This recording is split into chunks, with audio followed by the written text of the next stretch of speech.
I got a crazy story for you. Interesting story, in my opinion. When I was at Fort Rucker, Alabama, I had a flight out of Montgomery. Montgomery is the capital of Alabama. Drove down to park my car at the airport there, and my flight was delayed like 5 hours.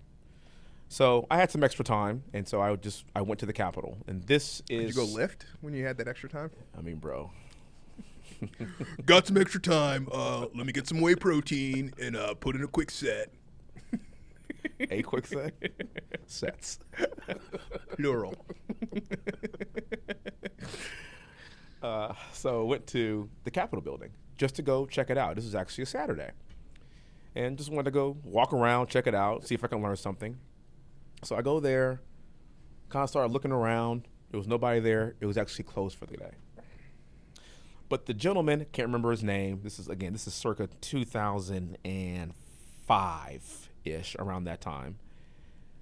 Gentleman was there, came around, older black guy, came and said, "Hey, how may I help you?" I was kind of roaming around. I guess looking back on it, it's kind of weird.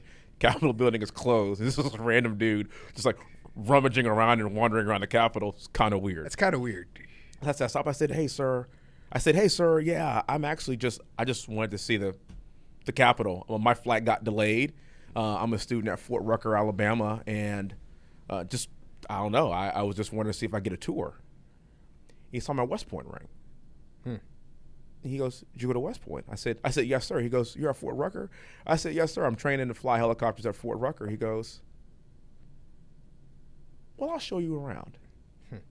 So this was at the time when he was a young man, he was a former Tuskegee Airman. What?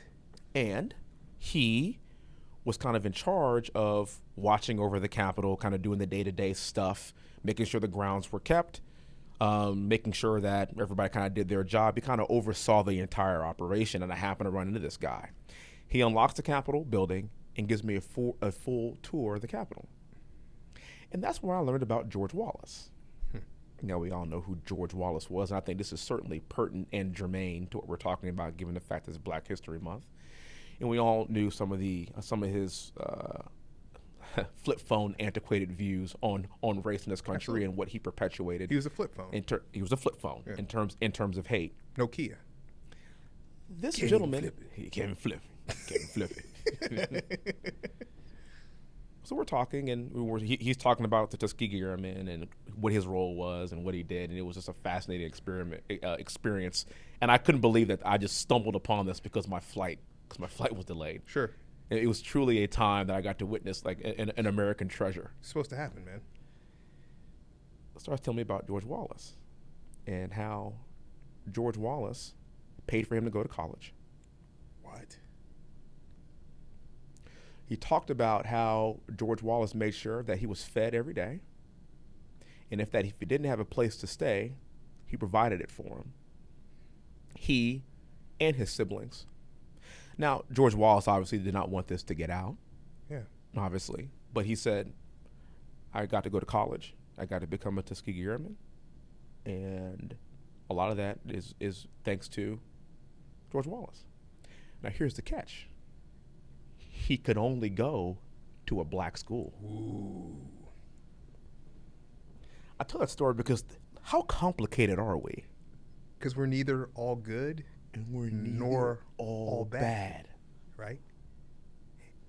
It reminds me, to the reading of Crazy Horse and the Indians, it reminds me of Andrew Jackson. Yeah. Is mercilessly decimating people. Kills a kid's family. His army kills a kid's family. And he adopts a child and raises a child as his own kid. How complicated is that? We are so complex. And I want people to recognize the complexity and not do, as you so eloquently put earlier, putting people, either you're black or you're white, either you're up or you're down, either you're left or you're right.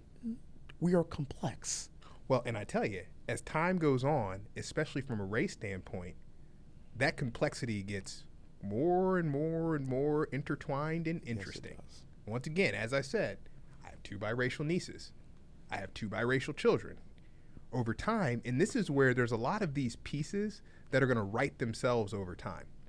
Because it's really easy to point at people and say, oh, well, those people do X, Y, and Z.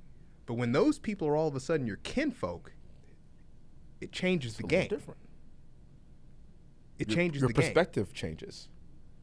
Changes the game. Because even a generation ago, if you think about it, if you now have biracial kids, so people are living with biracial grandkids, and they're having to come to grips with some of the things that they thought that might or might not have been right. And it doesn't mean that they'll even get there. It doesn't mean that there's room for them to grow. They might just be flip phones. Yes. Guess what?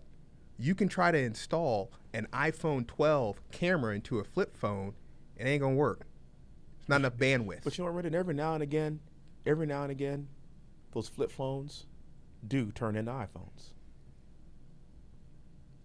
Every now and again, let's give people a chance to upgrade. Yeah. Now, they might not choose to do it. Yeah. But give them a chance.